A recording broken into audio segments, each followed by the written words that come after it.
ప్రార్థన అనేది ఎప్పుడో గుర్తొచ్చినప్పుడో లేకపోతే నెలకొకసారో సంవత్సరానికి ఒకసారో చేసేది కాదు. ప్రేయర్ ఈజ్ ఎ హ్యాబిట్ అన్నాడు బిలిగ్రామ్ అనే దేవుని సేవకులు. ప్రార్థన క్రైస్తవ జీవితంలో ఒక అలవాటుగా మారిపో. ప్రతిరోజు కూడా ప్రార్థన చేయడం. అలవాటుగా ప్రార్థన చేయడం అంటే మరొకలా అనుకోకండి, ప్రతిరోజు ప్రార్థన చేయడం అని అర్థం.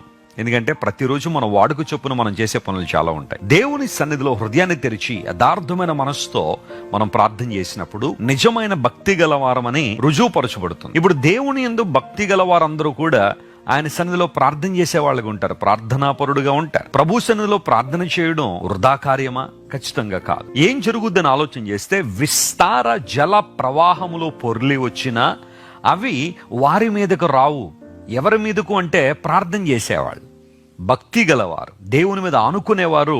విస్తార జల ప్రవాహములు పొర్లి వచ్చిన వారు భయపడరు. ఎందుకోసం అంటే ఆ ప్రవాహ జలములు వారిని ముంచ నేరవు.